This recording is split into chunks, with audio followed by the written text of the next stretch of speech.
అందరికీ నమస్తే. Telangana cabinet means ప్రభుత్వం అంతా ఢిల్లీకి కదిలిపోయింది.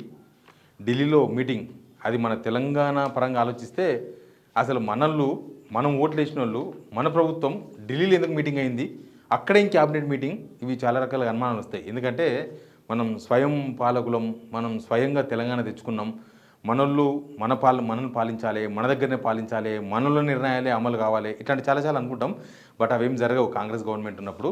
అదంతా కూడా ఢిల్లీ నుంచి నడవాల్సిందే. ఇక్కడ రేవంత్ రెడ్డి ఒక కుర్చీ తీసి ఇంకో కుర్చీ వేసుకుందామన్నా కూడా ఖచ్చితంగా ఢిల్లీ నుంచి నీకు పర్మిషన్ ఉండాలి. నువ్వు ఆ సీట్ తీసేసుకున్నావు అన్నప్పుడు ఫోన్ చేసి నాకు సీట్ నచ్చలేదు, నేను డబుల్ సీట్ వేసుకుంటా అంటే కూడా ఢిల్లీ నుంచి పర్మిషన్ తెచ్చుకోవాలి. అట్లాంటి పొజిషన్లో మన తెలంగాణ ఢిల్లీ దగ్గర మోకరిలకు తప్పదు. అదే జరిగింది. మనం దేనికోసం అయితే తెలంగాణ తెచ్చుకున్నామో ఆ లైన్లో లేము అనేది క్లియర్గా అర్థమైంది. మనం తప్పినాం ఆ లైన్. మన తెలంగాణ, మన పాలన, స్వయం పాలన అవన్నీ పోయినాయి. సరే పోయినాయి. ఇంకా దాన్ని మనం ఓట్లు వేసినప్పుడే మనం అవన్నీ ఆలోచించకుండా ఓటేసినాం కాబట్టి అవన్నీ మన హృదయాన్ని తాకే ఆ తెలంగాణ ఆత్మగౌరవం అట్లాంటివన్నీ కూడా ఇప్పుడు మనం ఆశించకూడదు. ఆశిస్తే తప్పు కూడా అవుతుంది. వాళ్ళు ఎట్లా అంటే మా బానిసలు వీళ్ళు అన్నట్టుగా బిహేవ్. మా బానిసలు వీళ్ళు, తెలంగాణ వీళ్ళంతా ముఖ్యమంత్రి, మంత్రులు మా బానిసలు ఎందుకంటారంటే వాళ్ళు పెడితేనే ముఖ్యమంత్రి అయ్యాను, వాళ్ళు పెడితేనే మంత్రి అయ్యాను. సీల్డ్ కవర్ ముఖ్యమంత్రులు, సీల్డ్ కవర్ మంత్రులు ఉన్నప్పుడు ఇట్లే జరుగుతుంది కాబట్టి మనం ఎక్కువ ఆశించకూడదు. బట్ చాలా జరిగినాయి. చాలా ఇష్యూస్ మీద చర్చ జరిగింది. అసలు ఒక్కరి ముఖంలో కూడా ఇసుమెత్త ఏమంటుంది దాన్ని, ఇంత కూడా కించిత్ నవ్వు కానీ సంతోషం కానీ, అరే రాహుల్ గాంధీ దగ్గర కూర్చున్నాం, పార్టీ హైకమాండ్ దగ్గర కూర్చున్నాం అని ఏమీ లేదు. అంతా ఓ రకమైన నిస్తేజంలో కూర్చున్న ఫోటోలు బయటకు వచ్చినాయి. అవన్నీ కూడా నేను మీకు చూపిస్తా. బట్ దానిలో మాట్లాడిన చాలా విషయాలు బయటకు కూడా వస్తాయి కదా. అంతా అసంతృప్తులు ఉంటారు, అంతా అసంతృప్తే వాళ్ళందరూ. ఎనీవే, మీరు ముందైతే షేర్ చేయండి, సబ్స్క్రైబ్ చేసుకోవడం మర్చిపోవద్దు. మనకు పడరానోళ్ళు అంటే మనం గవర్నమెంట్ ప్రశ్నిస్తున్నాం కాబట్టి గవర్నమెంట్ అనుచరులు, వీళ్ళ అనుచరులు టీడీపీ, వీళ్ళ అనుచరులు ఇంకెవరో రకరకాలు రిపోర్ట్ కొడుతున్నారు. సబ్స్క్రైబ్ పెరగకుండా చూసే ప్రయత్నాలు చేస్తున్నారు. బట్ మనం మాత్రం కసితో పెంచుతాం. అందుకే చూసేవాళ్ళు సబ్స్క్రైబ్ చేయండి, మీకు నోటిఫికేషన్ కూడా వస్తుంది, మీరు తర్వాత కూడా చూడవచ్చు వీడియోలు. ఇక ముందు ఒక్కొక్క ఫోటోగ్రాఫ్, ఎన్ని ఫోటోగ్రాఫ్లు చూసినా ఇదే సీన్, సితారా ఇట్లే ఉంటుంది. రాహుల్ గాంధీ, మల్లికార్జున ఖర్గే, అంతే. ఎన్ని ఫోటోలు చూసినా వాళ్ళ ముఖాలలో అదేదో కనిపిస్తుంది, ఒక నిస్తేజం కనిపిస్తుంది. మరి ఏమైందో చెప్తా. ఆ నిస్తేజం ఎందుకు వచ్చిందో కూడా క్లారిటీ ఉంది. అక్కడ 2 మీటింగ్లు జరిగినాయి. ఒకటేమో గుంపు మీటింగ్, ఇంకొకటేమో individual meeting Mallikarjuna Kharge, KC Venugopal వాళ్ళ దగ్గర జరిగింది. ఇంకా రాహుల్ గాంధీ వీళ్ళతో ఇండివిజువల్గా కూర్చునేంత టైం ఆయనకు ఉండదు. ఈ మీటింగ్ కన్నా ముందే ఇండివిజువల్ మీటింగ్ జరిగింది.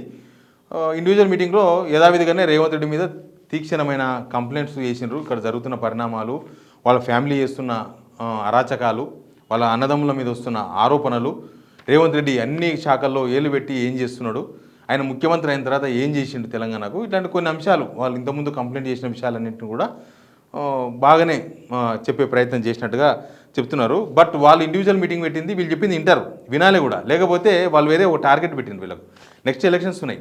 ఏం ఎలక్షన్స్? 2026 సంవత్సరంలో రేపు ఏప్రిల్ మేల వెస్ట్ బెంగాల్ కానీ, తర్వాత తమిళనాడు, కేరళ, తర్వాత అస్సాము, ఇవన్నీ ఎలక్షన్స్ ఉన్నాయి, పుదుచ్చేరి. ఈ ఎలక్షన్స్లో డబ్బులు కావాలి. ఇప్పుడు పాలిచ్చే బర్రె ఓన్లీ తెలంగాణనే. ఇక్కడ జనాలకు పాలు లేవు, కానీ అధిష్టానానికి మాత్రం ఇక్కడ నుంచి డ్రమ్ములు పాలు పోతున్నాయి. ఎట్లా పోతున్నాయి కాబట్టి, ఎట్లా పోతున్నాయి మీకు అందరికీ తెలుసు కదా. కాబట్టి వాళ్ళు ఇప్పుడు ఎవరిని ఏం అనలేరు. రేవంత్ రెడ్డిని దింపాలని వీళ్ళు అన్నా వాళ్ళు దింపలేరు. రేవంత్ రెడ్డిని దింపితే ఇప్పుడు అంత డిస్టర్బెన్స్ అయిపోతుంది. కాబట్టి అవన్నీ నడవ. అదొక పెద్ద డ్రామా లాగానే అనిపిస్తుంది ఒక్కొక్కసారి. వీళ్ళందరూ రాహుల్ గాంధీ, రేవంత్ రెడ్డి ముఖం చూసుకోకపోవడం, ఇదంతా కూడా ఒక పెద్ద డ్రామానేమో అనిపిస్తుంటుంది. చాలాసార్లు అట్టే అనిపిస్తుంది. లేకపోతే మెస్సీ ఫుట్బాల్ ఆడితే రాహుల్ గాంధీ వచ్చేస్తాడు ఆయనకి. ఇక్కడ పిల్లలు ధర్నా చేస్తే, ఆయన హామీ ఇచ్చిన నిరుద్యోగులు రోడ్లు ఎక్కితే వాళ్ళందరూ వాళ్ళ ఆవేదన వ్యక్తం చేస్తే, ఇక నిరుద్యోగులు ఆత్మహత్య చేసుకుంటే, ఆయన హామీ ఇచ్చి వెళ్ళిపోతే రైతులంతా ఆత్మహత్య చేసుకుంటే, యూరియా దొరక రోడ్ల మీద ఎక్కితే వచ్చిందా రాహుల్ గాంధీ? కానీ మెస్సీ ఫుట్బాల్ ఆడితే వచ్చిందంటే ఒకవేళ రేవంత్ రెడ్డి ముఖం చూడడం ఇష్టం లేకపోతే నిజంగా ఆ మెస్సీకి ఇంకూ రాకూడదు.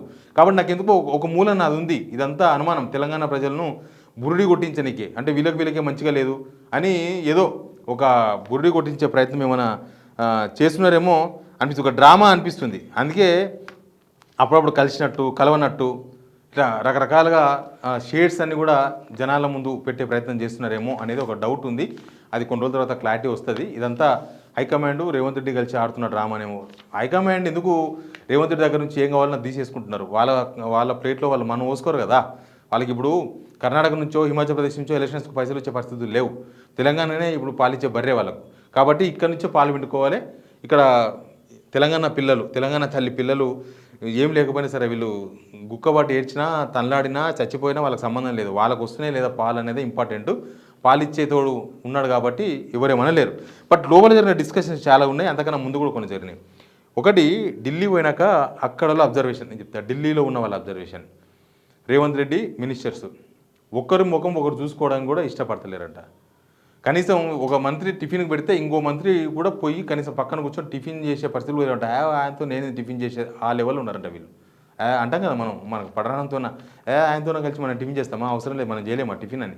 సేమ్ అట్లాంటి సిచ్యువేషన్ అనమాట. పిలిస్తే కూడా టిఫిన్లకు కూడా పోలేని ఎడమొహం పెడమొహం ఇదంతా అక్కడ కనిపించిందంట. ఇంకా పార్టీలో ఇంటర్నల్ గొడవలు అవన్నీ మీరు సార్ట్అవుట్ చేసుకుంటే వీళ్ళకి అప్పగించారు. వాళ్ళకి సంబంధం లేదు.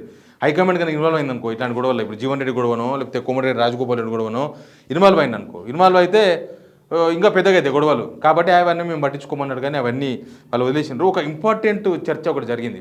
రాహుల్ గాంధీ ఇచ్చిన స్టేట్మెంట్ వాళ్ళ మీటింగ్లో, ఎంఐఎంను లైట్గా తీసుకోకండి, ఎంఐఎంను దగ్గర రానియకండి, ఎంఐఎంతో పెట్టుకోకండి, ఎంఐఎం బీజేపీతో ఉంది, వాళ్ళు కాంగ్రెస్కు దేశవ్యాప్తంగా నష్టం చేయడానికి చాలా చాలా పెద్ద ప్లాన్లు చేసిండ్రు.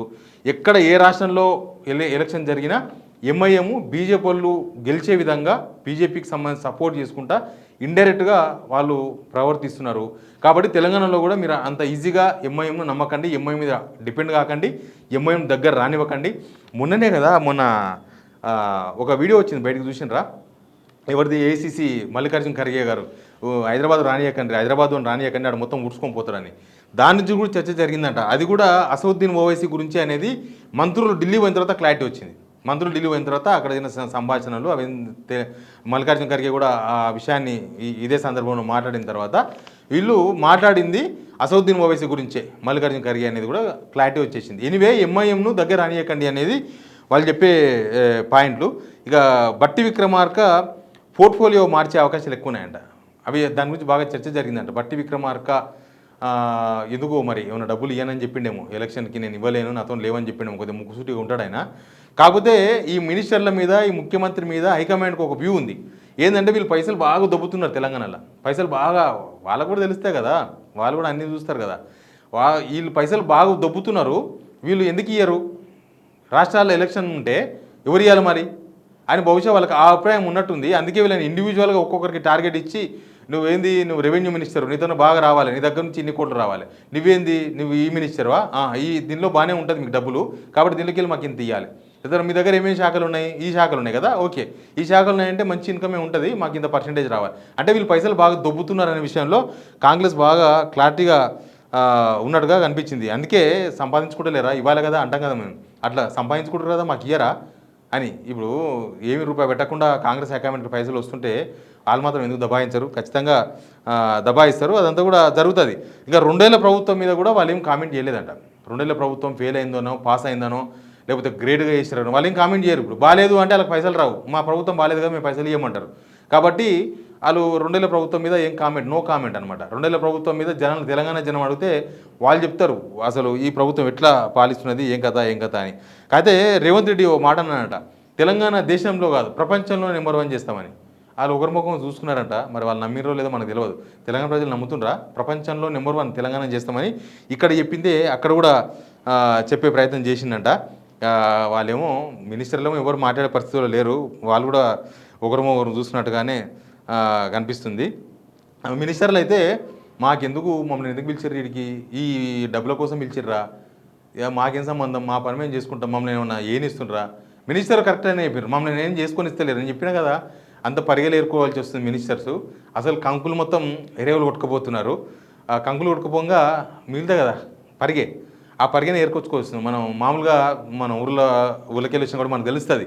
ఈ వరికి వచ్చిన తర్వాత చాలామంది పరిగెలు ఏరుకొని వస్తారు. అంటే అక్కడక్కడ మిగిలిపోయిన వడ్ల గింజలు, రాలిపోయిన వడ్ల గింజలు, లేకపోతే వాలిపోయిన కోయకుండా వదిలేస్తుంటారు, అవి మిస్ అయిపోతుంటాయి అనమాట కోస్తుంటే, అవి ఏరుకుంటారు. అవి కూడా బాగానే ఉంటాయి, కాకపోతే కంకే కింద దొరికేది. అట్లా మినిస్టర్లు అది దొరికించుకునే ప్రయత్నంలో ఉన్నట్టుగా కనిపిస్తుంది. ఇక రేవంత్ రెడ్డి కూడా బాగానే కంప్లైంట్ చేసి ఉండొచ్చు మినిస్టర్ల మీద. ఈ కంప్లైంట్ల పర్వం ఎట్లా ఉన్నా ఆ, రేవంత్ రెడ్డి మీద చేసిన కంప్లైంట్స్ను వాళ్ళు ఇప్పుడుకిప్పుడు అంత సీరియస్గా తీసుకున్నారా? తీసుకుంటే ఏం చేస్తారు? వాళ్ళు ఇప్పుడు సీరియస్గా తీసుకుంటే వాళ్ళకే నష్టం కదా. కాబట్టి ఇదంతా సీరియస్గా తీసుకోరేమో. వీళ్ళు కంప్లైంట్ చేస్తారు, వాళ్ళకి కూడా తెలుసు, సీనియర్ మినిస్టర్లకు అందరికీ తెలుసు. అసలు వాళ్ళు కలిసి వీళ్ళందరినీ ఎర్రగొర్రెలు చేస్తుర్రేమో. వాళ్ళు అంటే రేవంత్ రెడ్డి, రాహుల్ గాంధీ అందరూ కలిసి ఇక్కడ మినిస్టర్లను, సీనియర్లను అందరినీ, ఇప్పుడు జీవన్ రెడ్డి ఇష్యూ వచ్చింది, ఏం చేసిర్రు?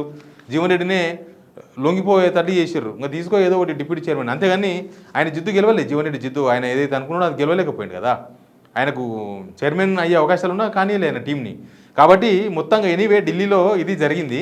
మన తెలంగాణలో పోయి ఢిల్లీలో ఇది జరిగింది. తెలంగాణ ప్రజలకైతే ఏం లాభం లేదు. ఆడ పెద్ద క్యాబినెట్ మీటింగ్ పెట్టుకొని మళ్ళీ రాహుల్ గాంధీ, మల్లికార్జున ఖర్గే తెలంగాణ ప్రజలు అసంతృప్తితో ఉన్నారు, వాళ్ళకి చేయాల్సింది అనేది చెప్పి పంపినట్టుగైతే ఇక్కడ రికార్డు కాలేదు, ఎవరు చెప్పలేదు.